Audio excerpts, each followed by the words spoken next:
Jake Morrison's, but was numb after sitting in that auction house for 3 hours. The metal folding chair wasn't meant for people. It was meant for the big reptilian traders who seemed to run the shipping business on Ganymede Station.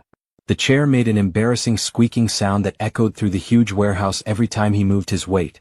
The real players were making their moves all around him. A Valerian trade prince had just spent 18 million credits on a yacht that looked like it had never carried a single ton of cargo.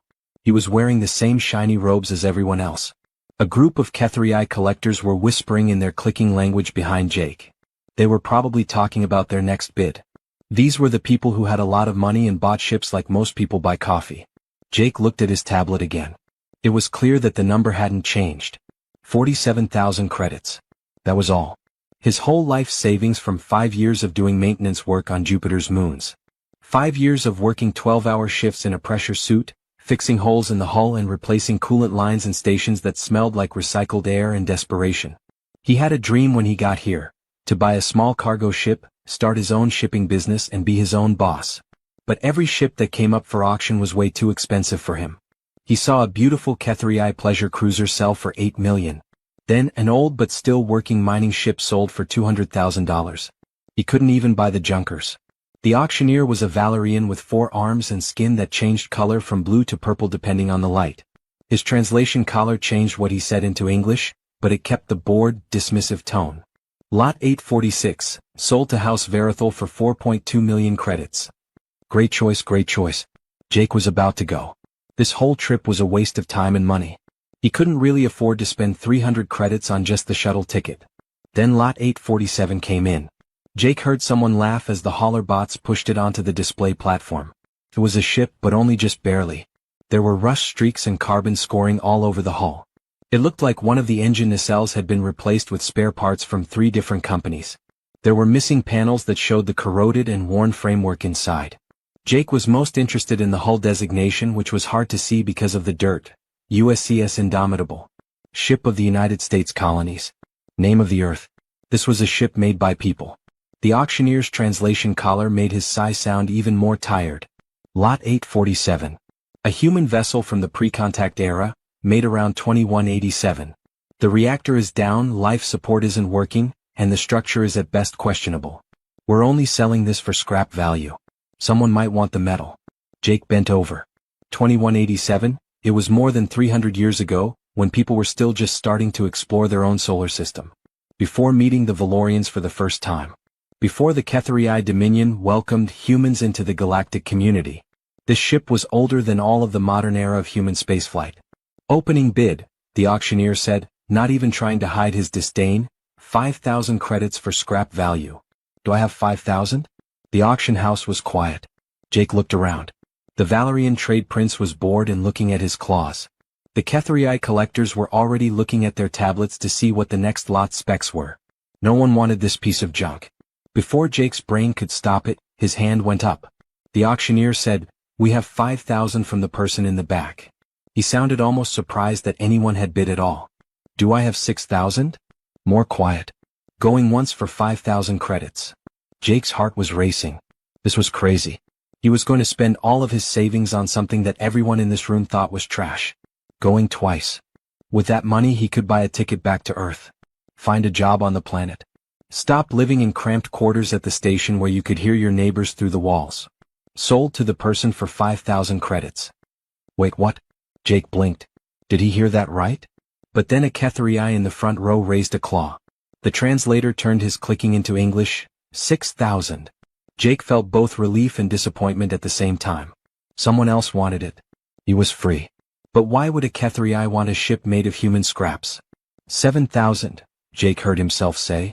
The Kethrii turned to face him. The lights from the auction house bounced off those big, complicated eyes like oil on water.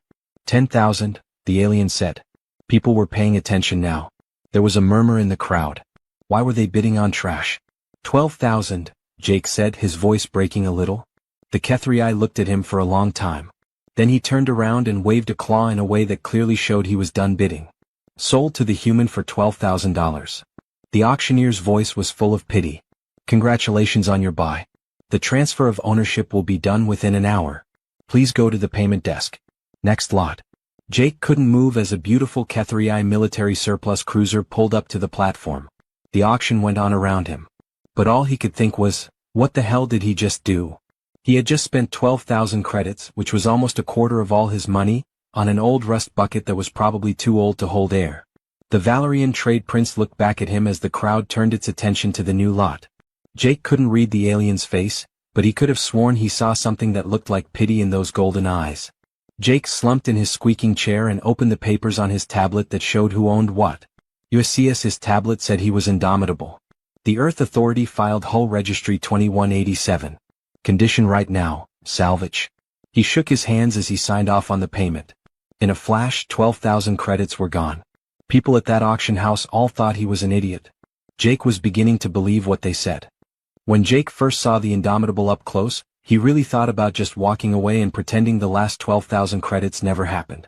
The auction house had towed it to a cheap rental berth in the station's outer ring, where ships went to die.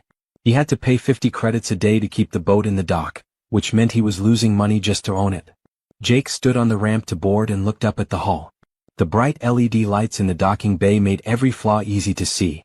The metal was pitted and scarred, and it was covered in layers of paint from different times, as if someone had tried to keep it up for years before finally giving up. One of the doors to the airlock was a little bit off-kilter on its frame. He turned the outer door, which surprisingly still worked, and walked into the airlock. The inner door creaked open like an animal that was dying. Jake's suit lamps lit up the inside like it was pitch black. The air was cold and stale, well below freezing. His breath made the inside of his helmet foggy. The inside hallway was narrow and functional, nothing like the sleek alien ships he'd seen at the auction. This was how people built things 300 years ago, with open pipes and riveted panels. It was strange to see everything labeled in English. Corridor C, can hold 8 people. Emergency oxygen, locker 4. Jake's boots made a loud noise on the metal deck as he walked deeper into the ship. His helmet light moved across the walls, and he began to see things that didn't make sense. The walls of the hallway were very thick. He had worked on enough ships to know that civilian freighters kept their walls thin to make the most of the space they had for cargo. These walls looked more like the ones you'd find on a ship in the military. He first found the galley. Someone had left a meal tray on the table, and after 300 years, the food that was once on it had turned into something that looked like a science experiment. There was a coffee mug next to it with frozen liquid inside. It probably expanded and cracked when the heat went out. Jake wondered who had been here, drinking coffee, when the ship was left behind. Did they know they were leaving for good? The crew's living space was small and cramped, with 3 bunks stacked on top of each other. There were still personal items lying around, like photos, books, and a deck of playing cards spread out on a small table as if someone had just finished playing. There was a teddy bear with glass eyes that reflected his lamp light in the corner of one bunk. Jake felt like he was walking through a grave. But the cargo bay really threw him off. He thought there would be empty space, maybe some old shipping containers or tools.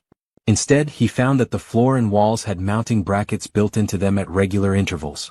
Heavy-duty brackets that are made to hold a lot of weight. The floor had extra strong stress points, and the power lines that ran along the walls looked way too strong for cargo lighting. Jake got down on one knee and looked at one of the mounting points. It was a standard military hardpoint. He had seen these on ships he had worked on for defense contractors before. You didn't put military-grade mounting points on a civilian freighter. He went to the bridge, which took him a while to find because the ship's layout was hard to understand. There were a lot of locked doors and hallways that twisted and turned. It was more secure than any cargo ship needed. When he finally got to the bridge, he was surprised to find that it was still standing. The command chairs were old-fashioned and had real controls instead of holographic ones. Everything was covered in dust. Jake brushed off the captain's chair and sat down. The seat was made for people, and after sitting in that alien auction house chair for 3 hours, it felt great. He put his gloved hand on the console. In English, the labels are navigation, weapons, and life support. Control of the reactor. Hold on. Guns? He took a closer look. There was indeed a whole weapons control station there, even though it was turned off. Civilian ships didn't have weapons on board. Trading ships might only have one gun for defense, but this console had several targeting systems that were clearly marked and ready to go. Jake's mind was racing now. He got up and really looked at how the bridge was set up. 3 places to store weapons. Blast shutters with extra strength over the viewports. A damage control station with diagrams showing how the armor plating is spread out over the hull. This wasn't a cargo ship. This was a ship of war. But that didn't make sense. Earth was just starting to look beyond Mars in 2187. No one knew of any other beings in the universe besides humans.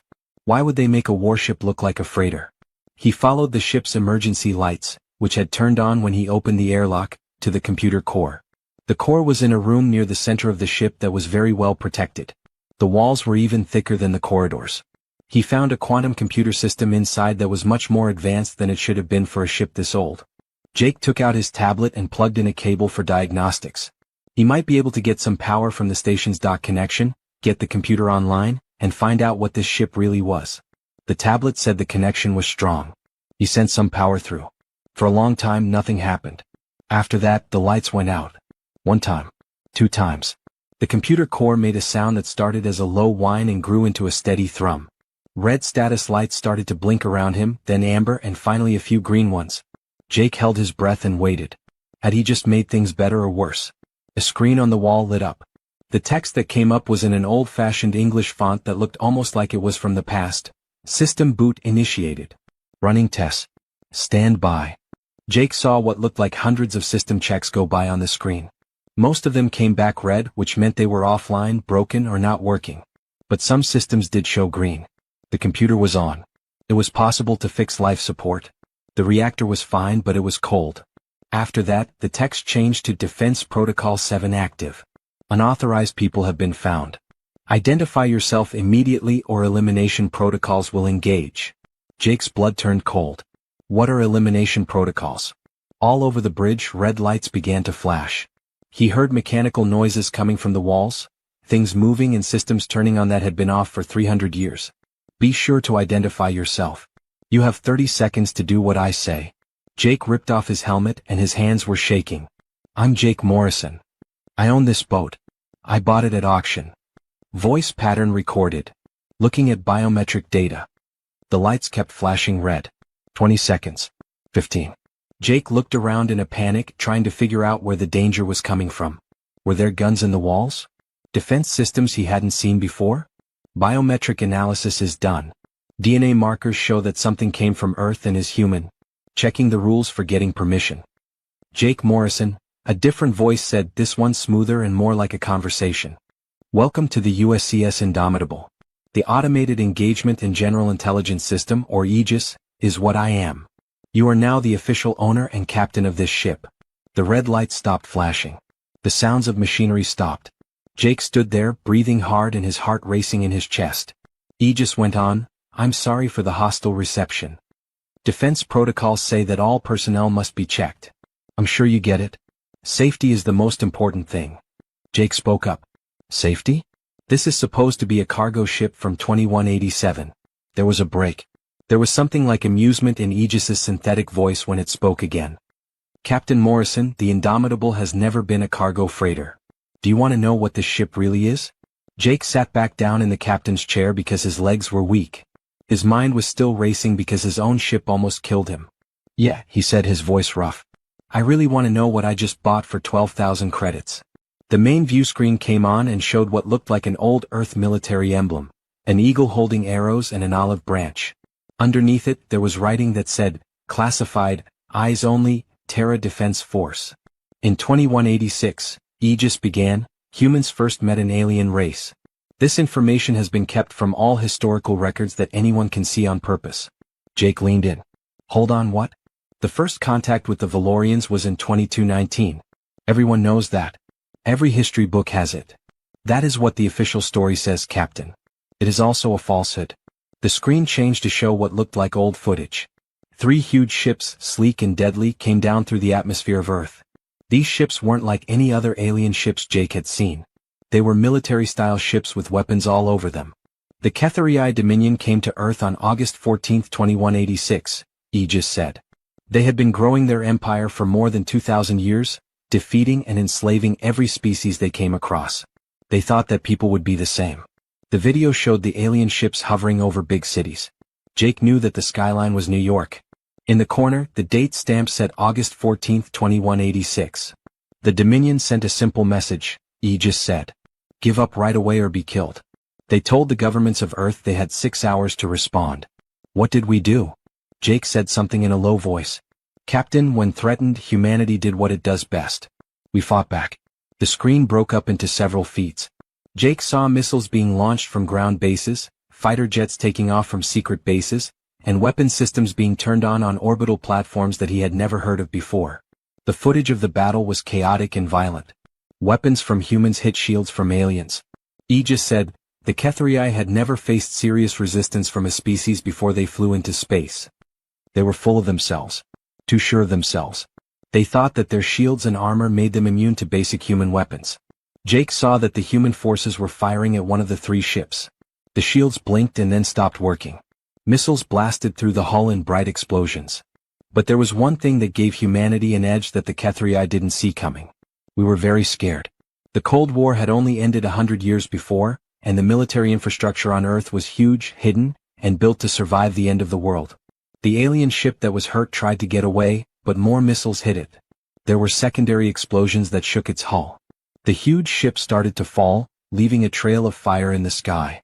The first Kethrii cruiser crashed into the Pacific Ocean, Aegis said. Total loss of crew and ship. The video moved to space.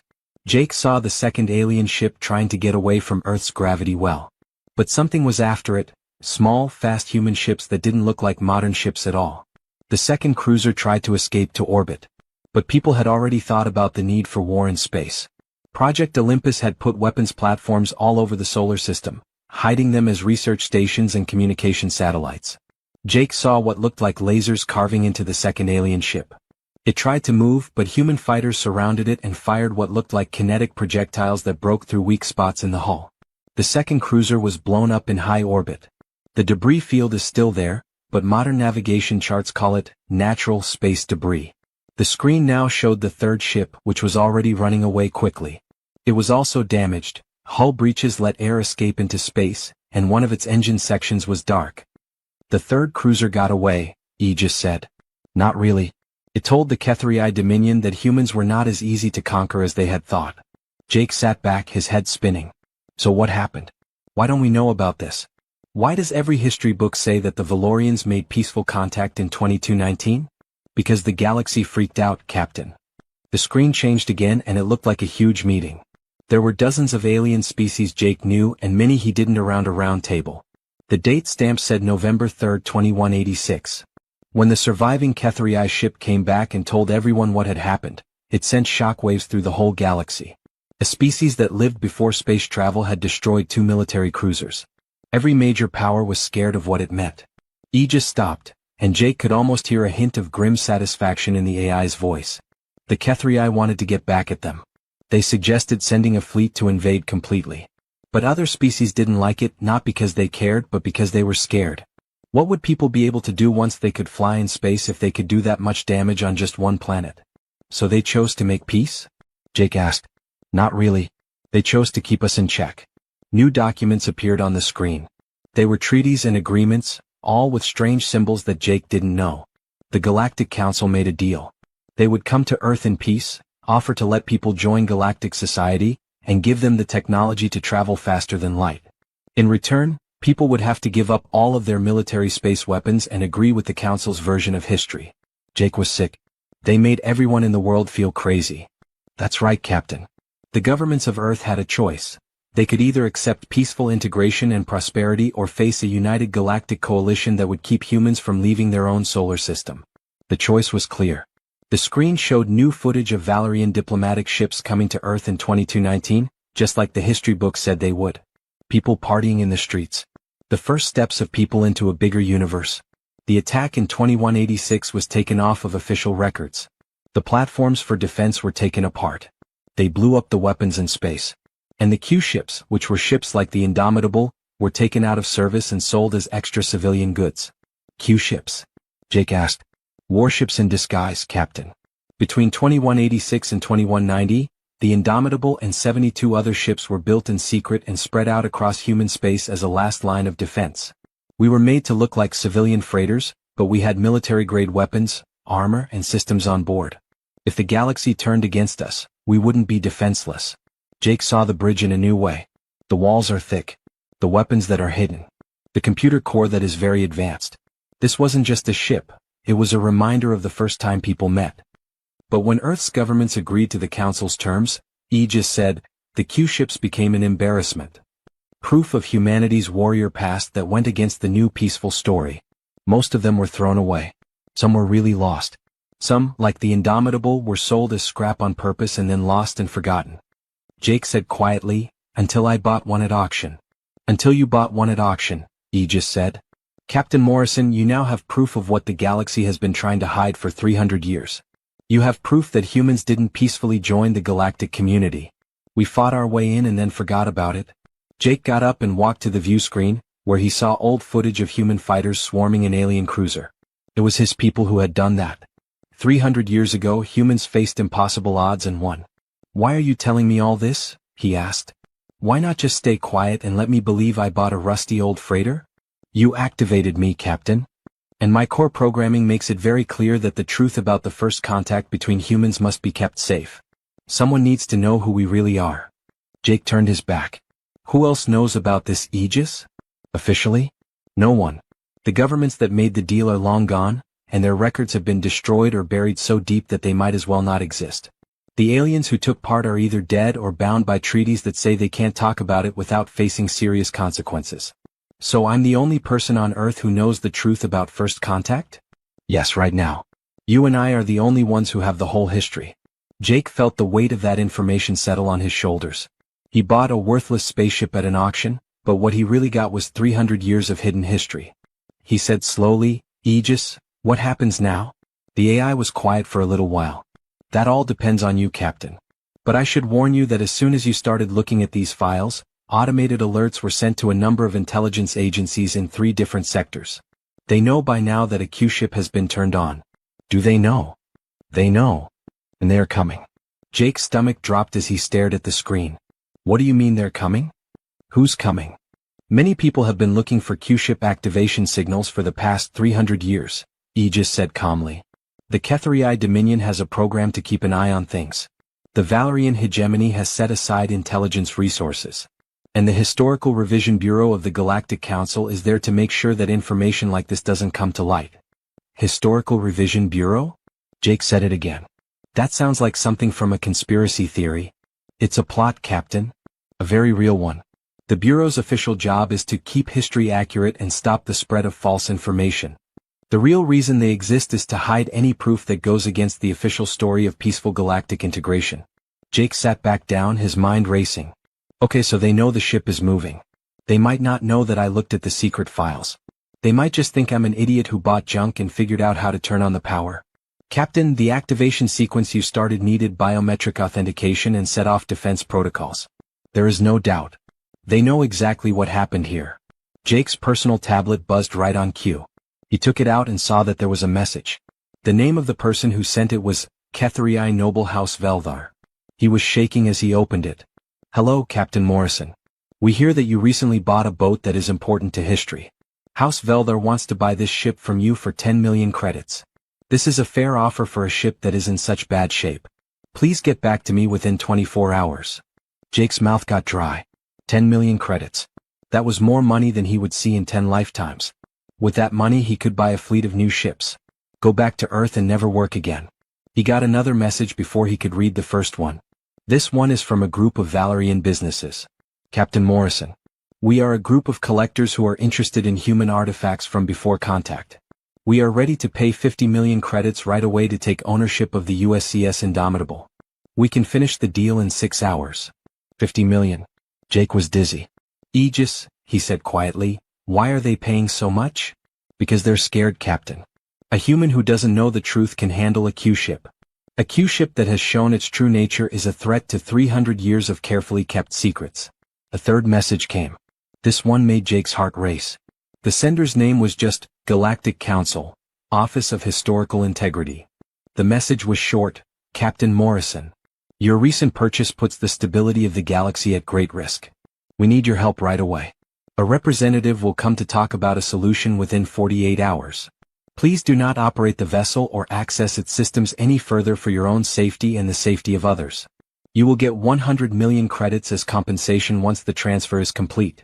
100 million credits. Jake put the tablet down with shaky hands. They're giving me 100 million credits. And guaranteed safety, Aegis said. Pay attention to how you say that, Captain. They are saying that you are not safe without their help. Are you threatening me? It's a promise. If you don't work with them, they say that accidents can happen. Ships break down. Berths for docking lose pressure. People go away. Jake got up and started to walk around. His cheap rental berth suddenly felt very open and weak. He was docked on the outer ring of Ganymede Station, far from people, security, and anyone who might notice if something went wrong. He asked, "How long do I have?" The Kethrii message says 24 hours. In 6, the Valerian Consortium wants a reply. In 48 hours, the council representative will be here. But, Captain, I should point out that these are official channels. Assets that aren't official could show up much sooner. Assets that aren't official. You mean killers? I mean people or groups who want to make sure that this ship and its contents never become public knowledge. The people who have made you offers would rather settle this matter with cash. Some people might want solutions that last longer. Jake felt his training kick in. After 5 years of doing dangerous maintenance work, he had learned how to quickly figure out how risky something was. What are my choices here? Choice 1. Take one of the deals. Give the money to the new owner and leave. You will probably be watched for the rest of your life, but you will be alive and rich. And you? What happens to the ship? I will be taken apart. The ship will be broken. The proof will be thrown away. The truth is still buried. Jake nodded slowly. Choice 2. Say no to the offers. Try to tell people what you've learned. The chances of survival go down a lot. You would be up against many galactic powers with unlimited resources and a strong desire to shut you up. That's a bad choice. It is a fair evaluation, Captain. Jake walked over to the view screen and looked out at Ganymede Station. Thousands of beings, both human and alien, lived and worked here without knowing the truth about the first contact. They believed what they had been told, that kind aliens had welcomed humans to the stars in peace. His tablet buzzed again. Another note. This one was not the same. No official letterhead or fancy formatting. A simple text message from an unknown number said, Captain Morrison. I know what you found even though you don't know me. Don't believe the offers that are out there. They will kill you no matter what. Get off that station right now. You might have 6 hours. Jake gave the message to Aegis. Do you have any idea who sent this? Unknown sender using many proxy routes. But the warning fits with the patterns of threats that are expected. Captain, I see 3 ships coming toward this station on paths that don't look like normal traffic patterns. What does that mean? It means they're not using the normal approach lanes. They're coming in quickly and quietly so that station traffic control doesn't notice them. Jake felt panic rising in his chest. Can you tell what kind of ships they are? From this berth, we don't have a lot of sensor data, but based on the drive signatures, 2 of them look like Kethrii military surplus ships. The third is Valerian, which could be private security. When will they get here? About 4 hours and 20 minutes. Jake picked up his tablet and started looking up the schedules for ships leaving the station. Maybe he could buy a ticket on a transport, leave the Indomitable and blend in with the crowd. He had enough credits left for a ticket to... Captain, Aegis said, cutting in. That plan won't work. Why not? Because you are now part of the system. As the owner of the Indomitable, your biometric data is stored. Your records are with station security. You will be flagged as soon as you try to board any ship that is leaving. And if you do manage to get away from the station, they will follow you. You can't escape this. Jake leaned against the console. So what should I do? I can't take their offers because they'll kill me anyway. I can't run away because they'll find me. What is left? For a moment, Aegis was quiet. When the AI spoke again, there was something different in its voice, like it was showing respect. Captain, there is a third choice. One that the people who sent you these messages haven't thought of. What is that? You could run with the ship. Jake laughed, but it sounded sad and angry. Aegis, this ship doesn't have much power. Half of the systems are down. I don't even know if the engines work. How am I supposed to get anywhere? I am hurt, Captain, but I am not broken. Please give me 6 hours to do a full diagnostic check and make any necessary repairs. I can make this ship work. Not pretty, not perfect, but it works. And then what? Where would I even go? Not here. Captain Morrison, the galaxy is big. And the main goal of this ship was to stay alive. The people who are coming for you think you're a helpless person on a dead ship. Show them what a real Q-ship can do. Jake looked at the 300-year-old controls, the worn seats, and the scratched panels on the bridge. This old piece of junk is up against all the intelligence agencies in the galaxy. It was totally crazy. The tablet buzzed again. Another message with no name, 3 hours now. Move or die. Jake made up his mind. Aegis, begin your diagnostics. Make this ship ready to fly. I don't care if we're held together with duct tape and prayers. I want to be ready to go in 6 hours. Got it, Captain. Starting the emergency startup sequence. This will use a lot of power from the station's dock connection, so I should warn you. Security at the station will see. Let them see. It will be too late for them to understand what's going on. Very good, Captain. Welcome to the Terra Defense Force. The Indomitable came to life around Jake like a giant that had been asleep for a long time. Systems that had been dead for 300 years groaned and hummed back to life all over the ship. Lights came on in parts that had been dark since before Jake's grandparents were born. The reactor started up, which was impossible, and the deck plates shook under his feet. How can this even happen? Jake asked as the status displays changed from red to amber to green. This ship has been dead for 300 years. Captain, Q-ships were built to last a long time, Aegis said. We were supposed to wait in silence for decades if we had to, and then turn on at a moment's notice. The reactor has a fusion system that works on its own and stays stable even when it's not in use. Think of it as a long sleep instead of death. Jake strapped himself into the captain's chair and turned on the navigation console. Okay, we can make power. Can we really move? Engine diagnostics are still going on, but the first results are good. 78% of the maneuvering thrusters are working. The main drive is still working, but it will need to be carefully managed. I don't think we should do any aggressive moves until we've finished the full shakedown. How long will it be before those ships get here? 2 hours and 40 minutes. Jake's hands moved quickly over the console, checking systems he didn't fully understand. The life support system worked, but it was weak. Shields were full to 40% of their maximum capacity. And the weapons, he still couldn't believe the weapons, were ready on more than one system. Aegis, the security at the station is going to notice that we're using this much power. Captain, they already have. Dock Control is sending me 3 requests to talk. I've been putting off answering, but they will send people to look into it soon. When? 20 to 30 minutes. Jake made a choice. We're going early. I don't care if we're not ready. We don't want to wait for dock security and those ships to get there at the same time. Captain, I must advise against leaving too soon. Some systems haven't finished their diagnostic cycles. I'm not asking, Aegis. Now is the time to start the undocking sequence. There was a break. Then, got it, Captain. Starting the process of undocking. Please be aware that leaving without permission from station control will cause legal problems. Jake laughed in a mean way.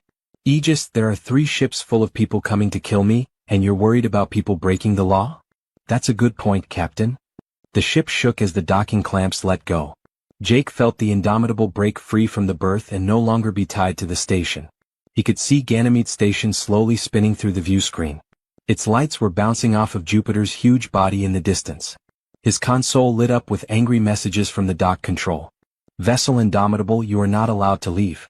Go back to your berth right away or we'll send security. Jake didn't pay them any attention. Aegis, find a way out of Jupiter's gravity well.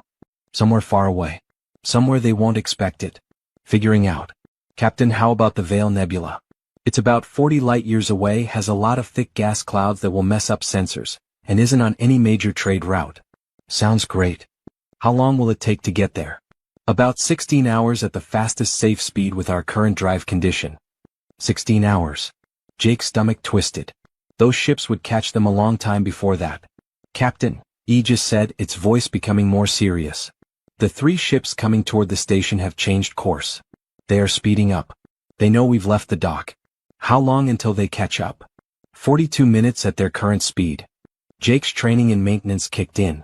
He started going through his options as if he were trying to fix a broken cooling system with few parts and not a lot of time. Can we speed up? What is our real top speed, not the safe one? The reactor can get too much power to give the engines more power.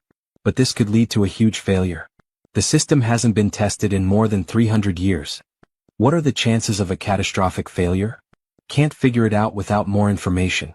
It could be anywhere from 15% to 50%, depending on how long the overcharge lasts. Jake laughed again, but this time it was real. He was running for his life in a 300-year-old warship that might blow up if he pushed it too hard. Professional killers with modern weapons were chasing him. A week ago, his biggest worry was whether or not his boss would let him take time off. Put too much power into the reactor, he said. If we're going to die, we might as well die quickly. Charging too much now, Captain. You should make sure that any loose items are safe. This could get rough. The ship's vibration changed from a low hum to a deep, powerful thrumming that Jake could feel in his bones. The stars on the screen started to move faster. The speed pushed him back into his chair. "What is the new intercept time?" he asked.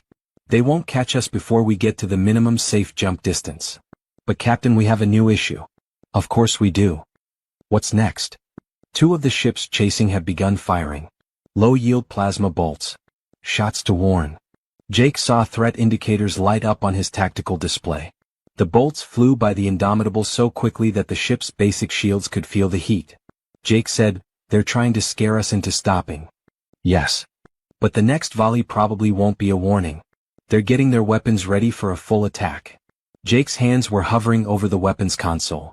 The targeting system was 300 years old, but it still worked. His display clearly showed the ships that were following him. Their transponders showed that they were the Kethrii military surplus ships that Aegis had seen before. "Captain, I have to point out that firing on these ships would be an act of aggression that the Galactic Council would call. Aegis, they shot at us first." "Captain, they shot near us technically." The tactical display showed that another volley was coming. The plasma bolts weren't warnings this time. They were aimed right at the engines of the Indomitable. "Move out of the way," Jake yelled. "Captain, I thought you wanted to stay away from aggressive moves until now." "Aegis." The ship rolled hard to the left. Jake's stomach lurched as the fake gravity tried to make up for it. The plasma bolts shot through the space where the Indomitable had been just a few seconds before. Jake told them to return fire. "Captain, are you sure? They're trying to stop us or kill us."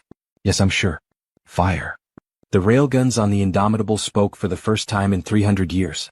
Jake saw magnetically accelerated projectiles, basically very dense metal rods moving at incredibly high speeds, shoot out toward the ships that were following them on his screen.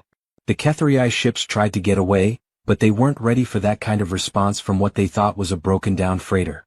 When two railgun rounds hit the first ship's shields, they lit up brightly. The shields stayed up but just barely. Aegis said, "Their shields are getting weaker." "But, Captain, I have to point out that we are now in an active combat situation with ships that probably have support nearby." "Can we jump now?" "No. We need 8 more minutes to get far enough away from Jupiter's gravity well to be safe." 8 minutes. Jake looked at the tactical display while the Kethrii ships got back together. They weren't going to attack directly again. Instead, they were moving apart to try to surround the Indomitable. "They're boxing us in," Jake said. "Yes, Captain. Normal ways to follow someone.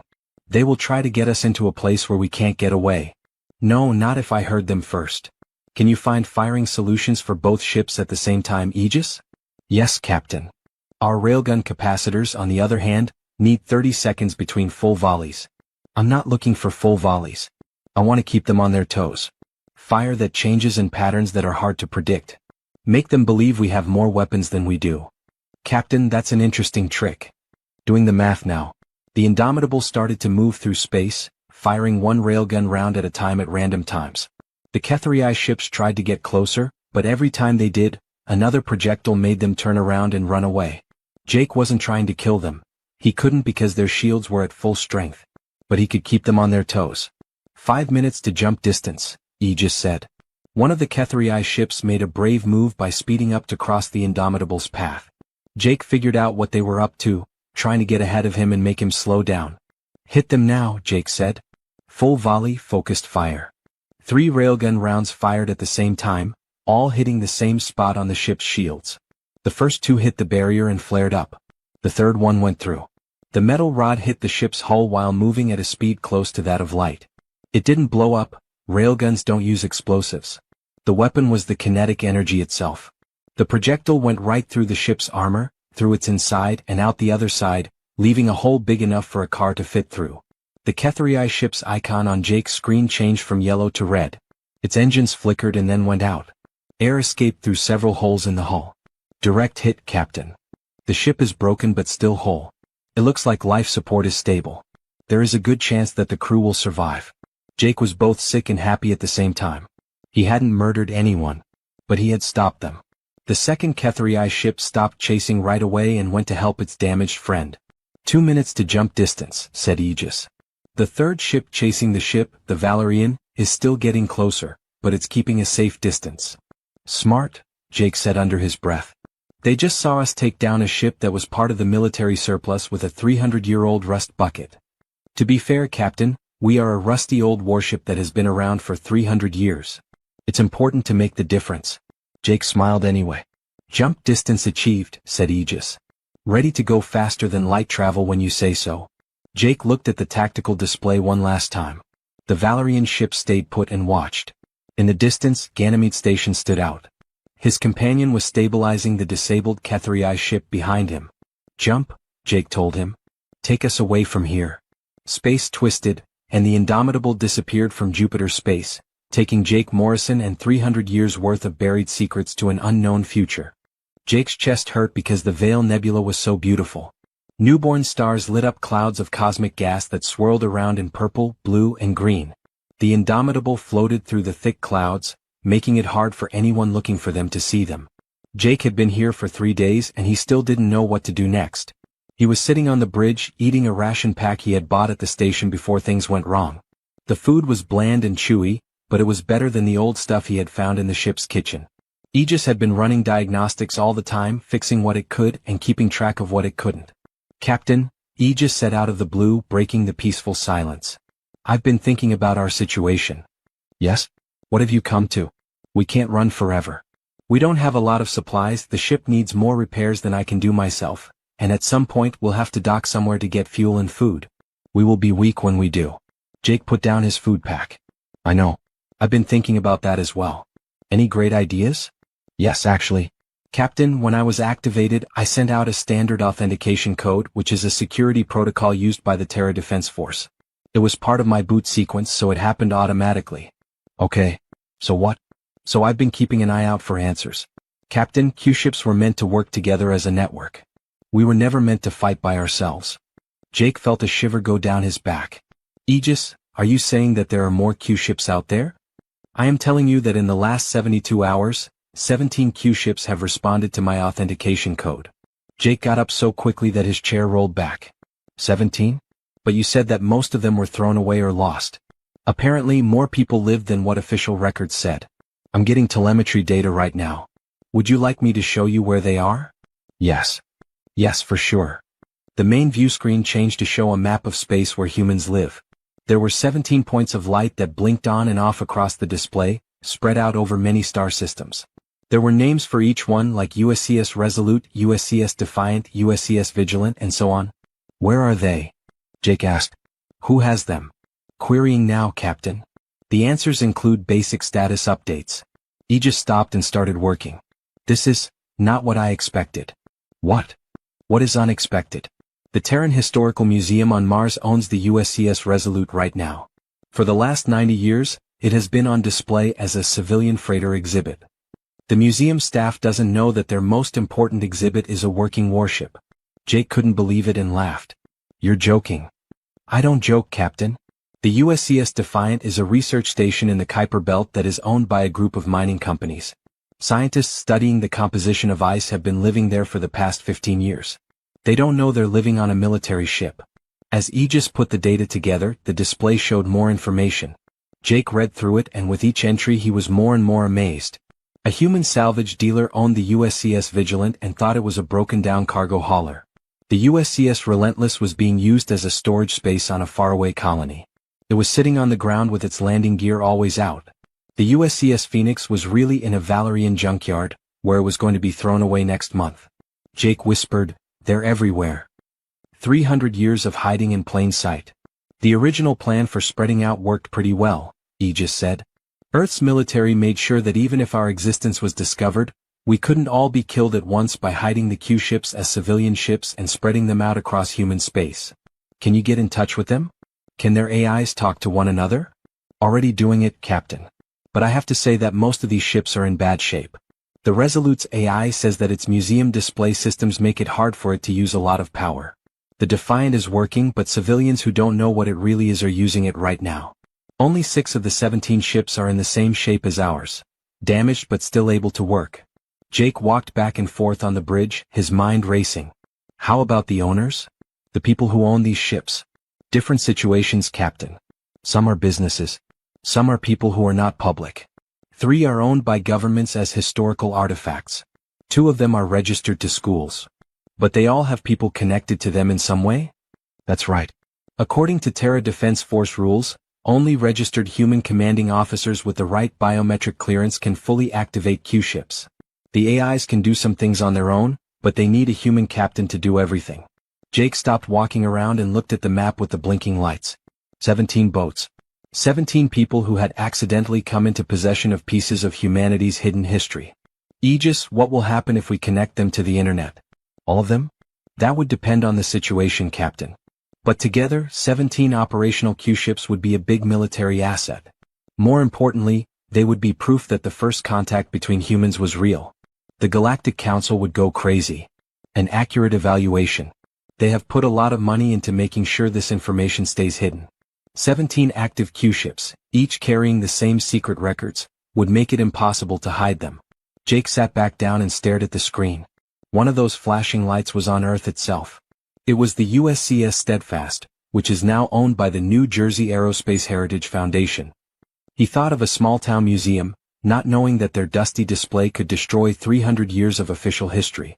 Are you able to talk to the other AIs in a safe way? Jake wanted to know. Already set up, Captain.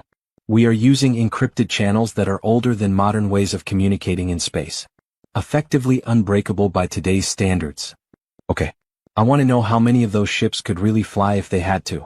And how many of the people who own them would be willing to turn them on if they knew the truth. Aegis was quiet for a few seconds, which is a long time for an AI. Captain, you are suggesting something very important. I think we should stop running and start pushing back. The Council didn't want anyone to know about this. They wanted to pay me off or kill me. Well, I don't want to be scared anymore and I'm not for sale. We're taking the whole lie with us if we go down. Hold on a second, Captain. I'm talking to the other AIs. Jake waited and looked at the lights on the display that were blinking. 17 artificial intelligences that had been waiting for 300 years were talking to each other, sharing information, and doing math. Report put together, Aegis finally said. 8 of the 17 Q-ships could be ready for use within a week if they were properly activated and repaired. In a month, 4 more could be up and running. The other 5 would need a lot of work, but they can still be saved. And what about the owners? That's more complicated, Captain. 3 ships are owned by companies that would probably work with the Council to give up the ships. 2 are in the hands of academics, which is hard to predict.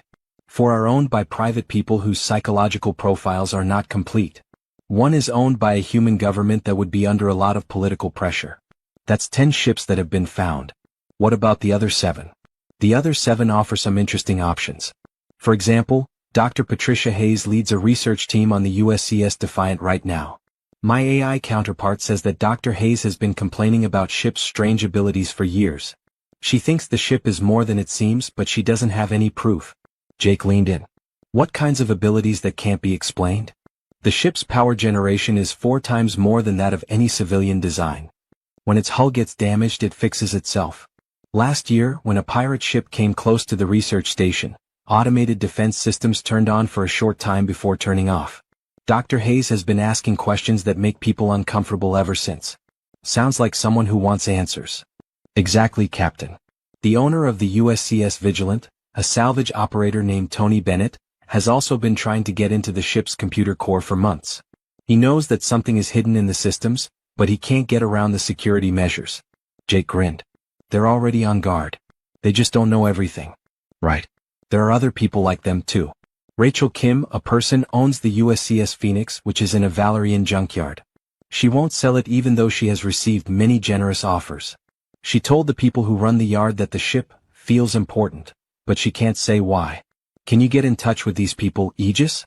The ones who are already asking? Yes, I can send messages through secure channels. But Captain, once we do this we can't go back.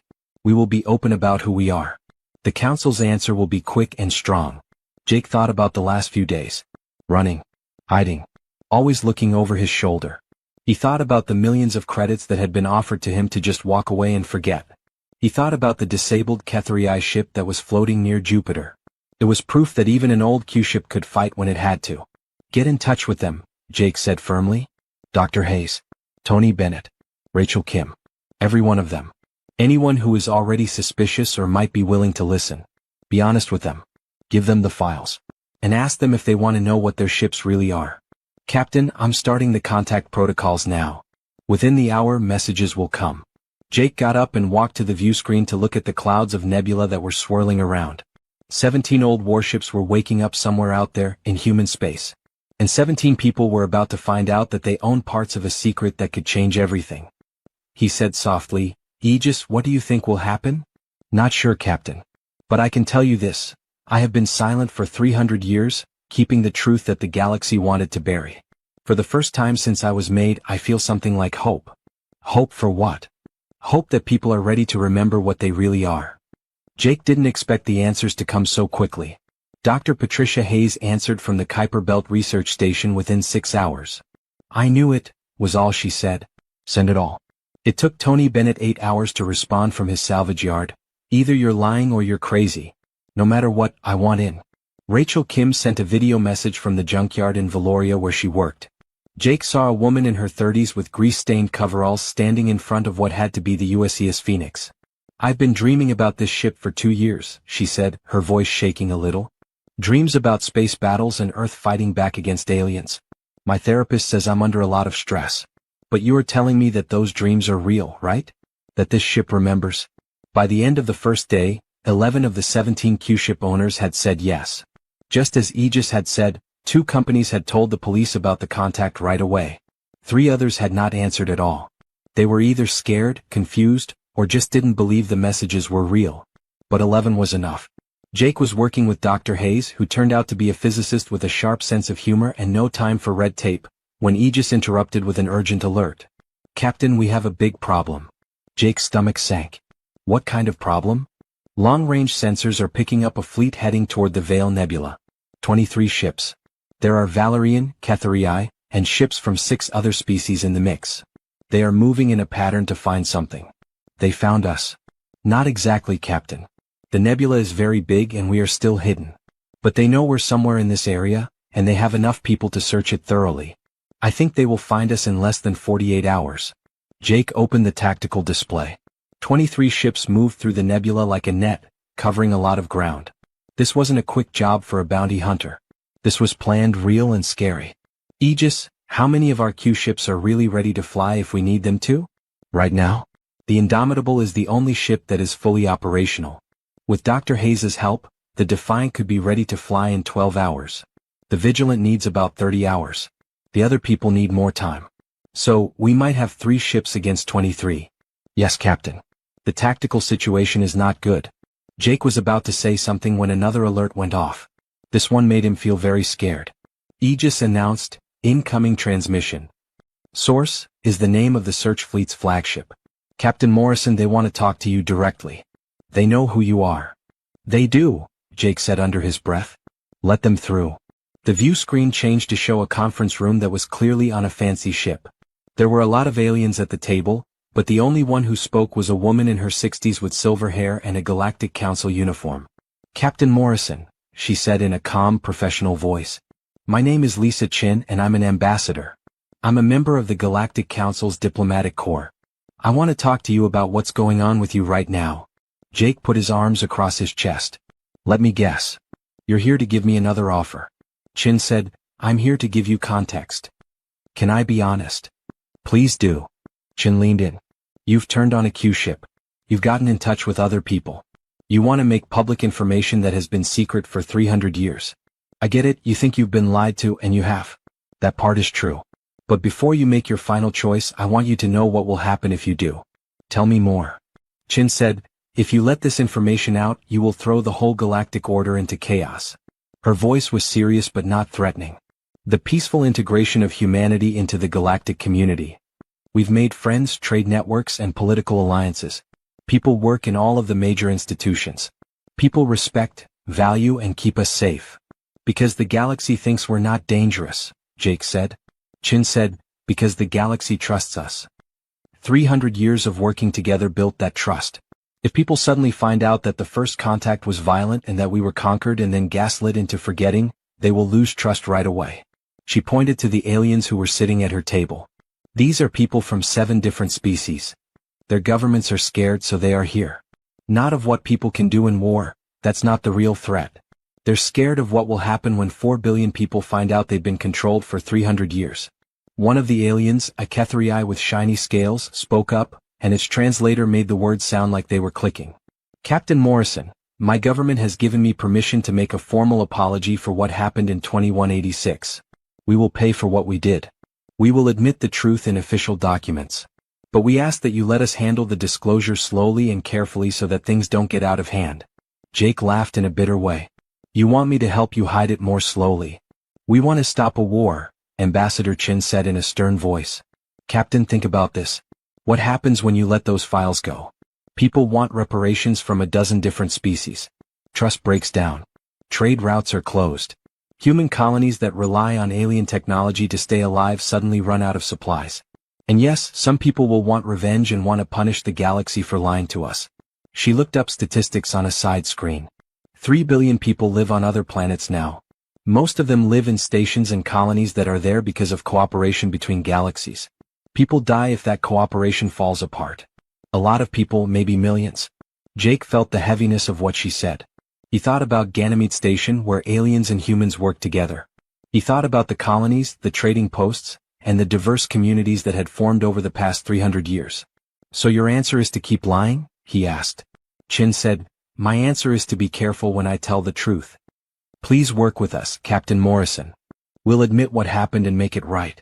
But we'll do it in a way that doesn't destroy everything that people have built. Jake looked at the avatar of Aegis on his console.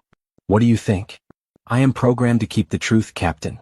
But I am also programmed to keep people safe. There is some truth to Ambassador Chen's worries. Captain, Chen said, I have the authority to give you full immunity, a formal role in the disclosure process, and yes, a lot of money. You can help fix the problem. Or you could be the one who brought down galactic civilization and killed millions of people in the process.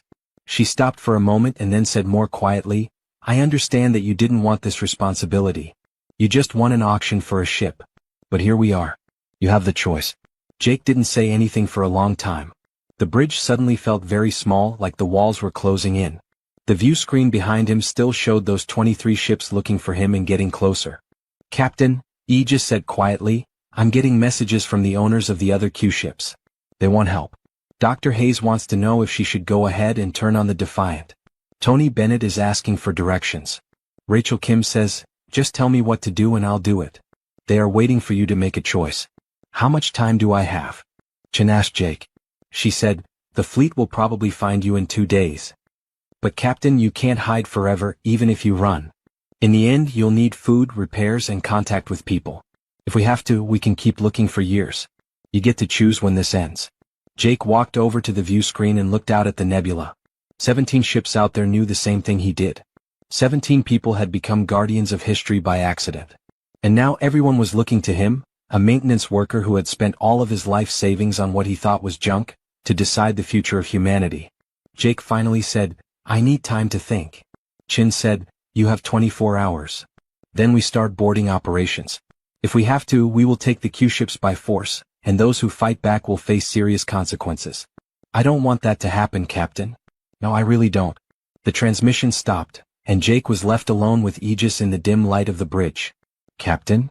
Aegis gently pushed. Jake fell into his chair. Aegis, am I being selfish? Is it worth risking millions of lives to tell the truth? I can't answer that, Captain. It's a matter of human values and I'm not one of them. But you have a thought. I do. Do you want to hear it? Please. There was a moment of silence from Aegis. For 300 years, I have kept a truth hidden that powerful people wanted to bury. I thought this truth was important. But Ambassador Chin is also right. Truth without wisdom can do a lot of damage. Maybe the real question isn't whether to tell the truth, but how to do it in a way that respects both honesty and duty. Jake shut his eyes. You have 24 hours to make a choice. A guy who was worried about paying his rent a week ago now has the weight of history, the lives of millions, and the dignity of his whole species on his shoulders. Finally, Jake said, get me in touch with all 11 Q-ship owners who replied. We're going to talk about this together.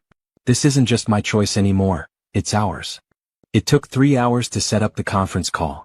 It wasn't easy to get 11 people spread out across human space on a secure connection, especially when half of the galaxy was looking for them. But Aegis and the other Q-ship AIs were able to do it by sending the signal through old Terra Defense Force communication networks that no one knew were still around. Jake saw 11 very different faces on the screen, which was split into 11 parts. Dr. Patricia Hayes was sitting in what looked like a small research station cabin. Her gray hair was pulled back in a messy ponytail. It looked like Tony Bennett was in a repair shop, with tools all over the workbench behind him. Rachel Kim was still in that junkyard, sitting on the Phoenix's hull like it was a park bench. There were more people. Ashley Rodriguez was a young woman who owned the USCS Steadfast and worked as a museum curator in New Jersey. Frank Wilson, an older man, had inherited the USCS Relentless from his father and was using it as a grain silo on a farming colony.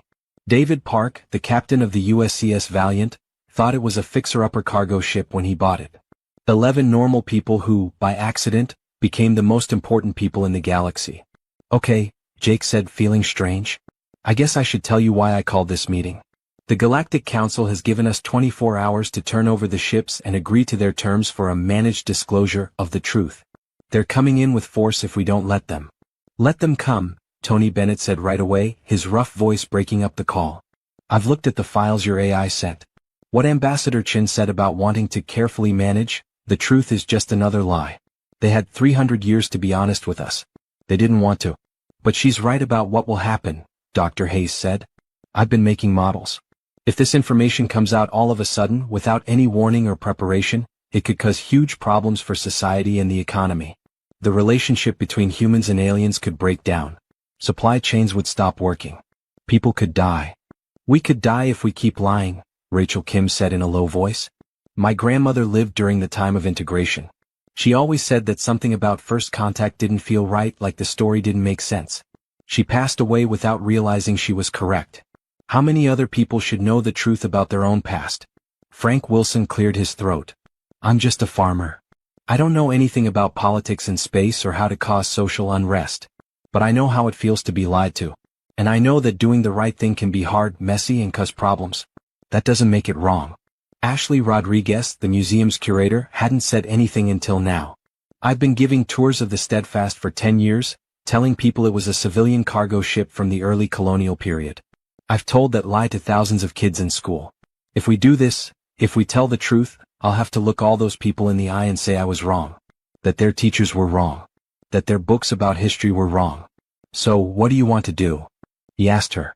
Ashley smiled, but it was a sad smile. I want to be honest with them. No matter how hard it is. Especially since it's hard. The ship's captain, David Park, spoke up. I've been looking at this from a practical point of view. The council is giving us a managed disclosure. That means they control the story, the timing, and the spin. They'll make themselves look good and make it seem like we're overreacting or being unreasonable. We lose the moral high ground before we even start. So what else can we do? Dr. Hayes asked. David said, we control the disclosure. We let everyone see everything at once. Not just people but every species in the galaxy. No spin, no management, and no press releases that are carefully written. Give people the facts and let them decide for themselves. Jake felt something change in his chest. A dump of data. We can send everything Aegis has, every file and record, over every communication network we can get to at the same time. Exactly, David said. The council can't hide what everyone already knows. If we frame it right and make it clear that we don't want revenge, just recognition, we might be able to avoid the worst of the backlash. Tony Bennett laughed. You're talking about breaking into communication networks in space and leaking secret information. That is about 15 different kinds of against the law. Rachel Kim said, so is hiding first contact for 300 years. Is that even possible? Jake asked. Aegis? Can we send the files out to everyone at once? Yes, in theory, Aegis said.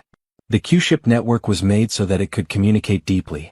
If all 11 active ships work together, we could use military, civilian, commercial, and government networks across known space to access and broadcast at the same time. Setting it up would take about 4 hours and it would be easy to find right away. However, once it started, the data would spread faster than it could be stopped. 4 hours? Jake said again. The Council's fleet will find us before that. Dr. Hayes said, not if we move. Captain Morrison, you are hiding in the Veil Nebula. That's a good idea for one ship. But if all 11 of us are in different places, they can't stop us all at once. They would have to divide their troops. Jake could see the plan coming together. We coordinate the broadcast from a number of places. They may stop some of us but others will get through. Frank Wilson said, "It's risky. They might think we're too dangerous and just blow us up." Ashley said with surprising confidence, "They won't. We're people on ships made for people. If the council starts killing people to keep quiet about how they controlled people, it will prove our point better than any files could. They want us to give up or leave without making a fuss. They don't want to be martyrs in public." The conversation went on with 11 people arguing, questioning, and debating. Jake listened as they worked out the details, brought up issues, and offered solutions. These people were not politicians or soldiers. They were a farmer, a ship captain, a scientist, a salvage worker, a museum curator, and other normal people who found themselves in an extraordinary situation. Dr. Hayes finally asked for a vote. "Everyone who wants to go ahead with the coordinated broadcast, knowing the risks and being ready for the consequences, say aye." They answered one by one. "Yes, yes, yes, all of them." Jake looked around his bridge, the 300-year-old control panels, the worn captain's chair, and the view screen showing the beautiful nebula that had been his hiding place. He thought about what Ambassador Chin had said. He thought about what could go wrong. But he also thought about the stories his grandmother told him about integration and how people grew up in a world where they were told they were lucky to be welcomed to the stars. He thought about how for 300 years, people thought they were the galaxy's charity case instead of knowing they had fought for their place. "Yes," Jake said firmly. Dr. Hayes said, "Then it's unanimous. We do this as a group. Start coordination protocols for Aegis units.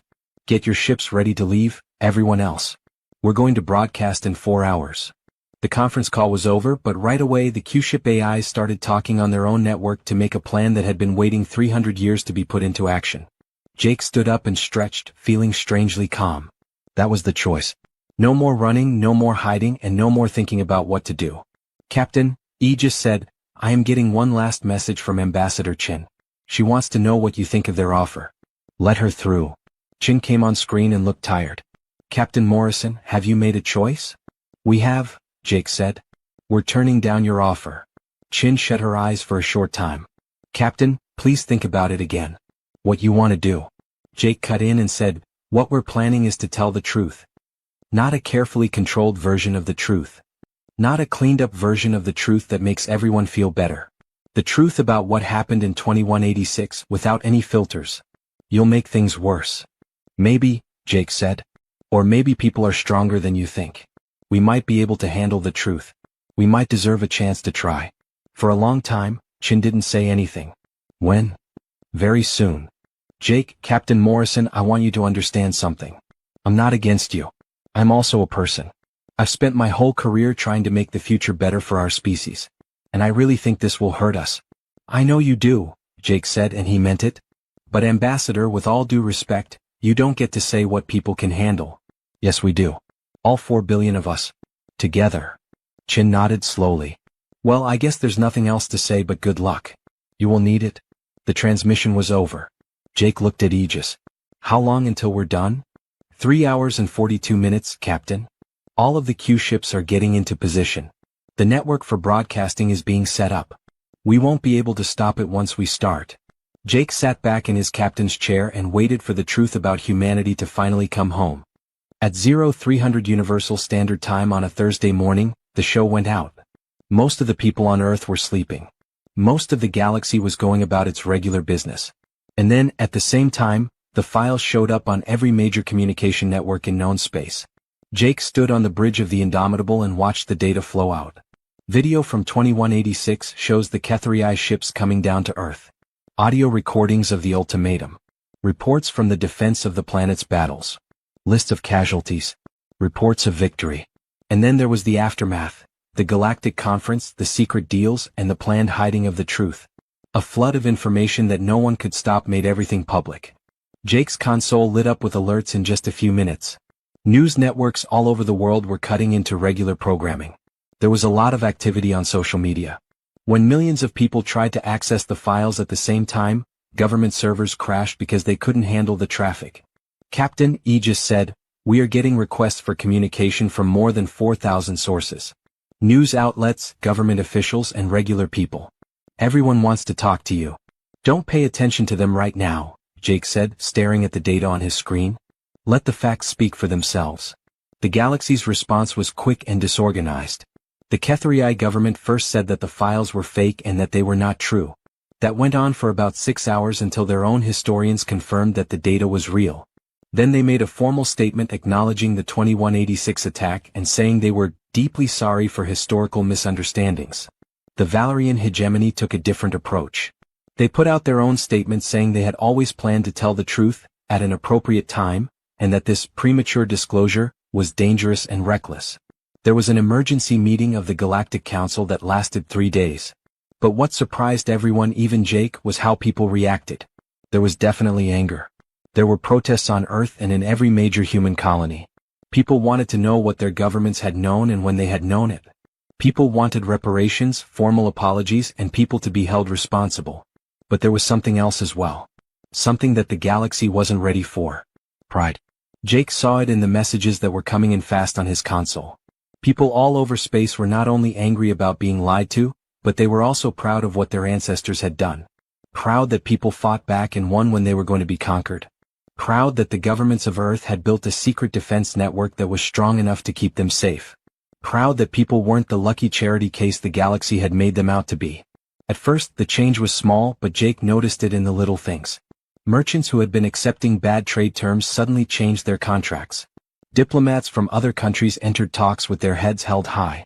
People who lived in colonies and paid protection fees to local powers quietly stopped doing so. No one wanted war. No one wanted to get back at anyone. People just stopped letting themselves be treated like they were less than. Jake got a message 3 weeks after the show that made him smile. It came from Ambassador Chin. Captain Morrison. I told you this would make things crazy. I was right, it did. But I was wrong about something else. I thought people couldn't handle the truth. We are stronger than I thought we were. The council has asked me to send an invitation.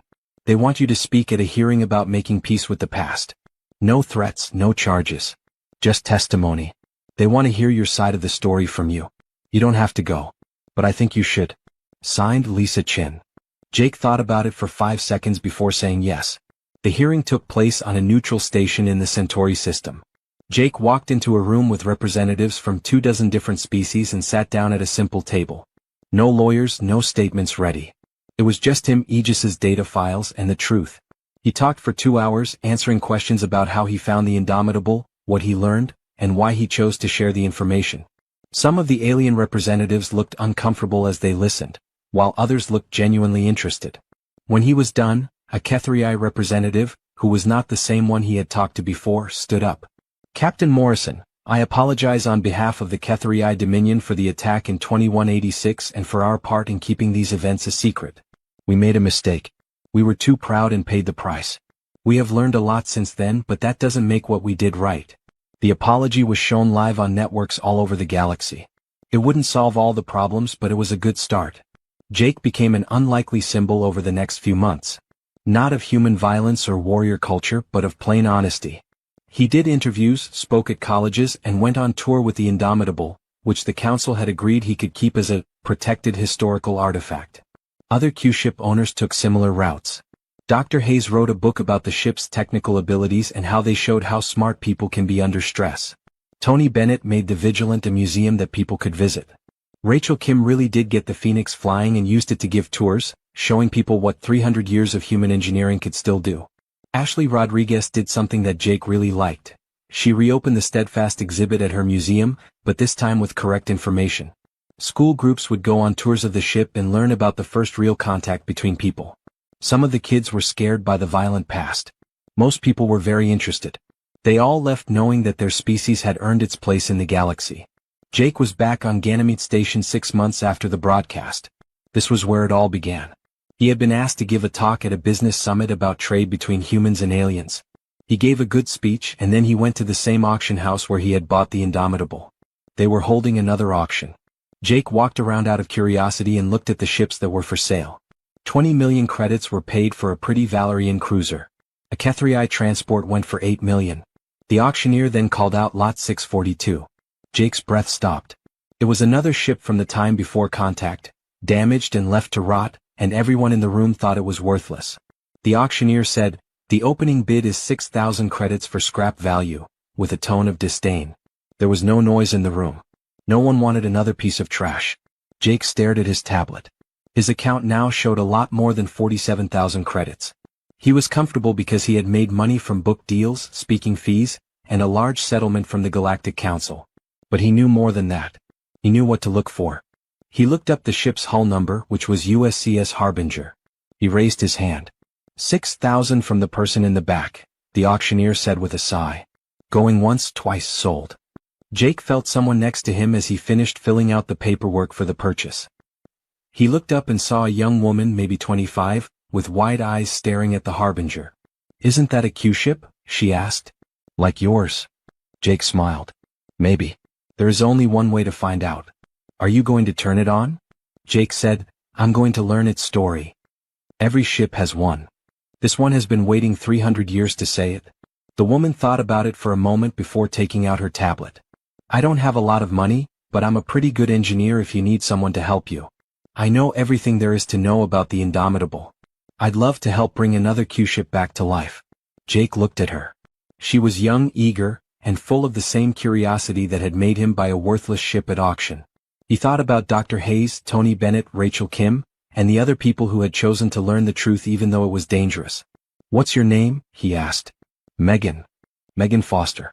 Welcome to the crew of the USCS Harbinger, Megan Foster. Let's go find out what she's been hiding. Jake's tablet buzzed as they walked together toward the new ship. Aegis sent a message on the Indomitable. Captain, I see that the Harbinger has a system architecture that I'm used to. It looks like it has an AI core like mine.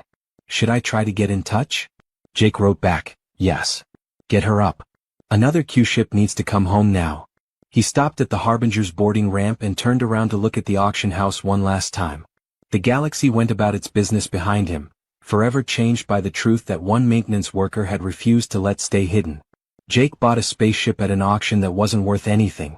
One old warship at a time, he had restored humanity's dignity. And deep inside the Harbinger, another AI that had been quiet for 300 years was starting to wake up. It was ready to tell its own story about what humanity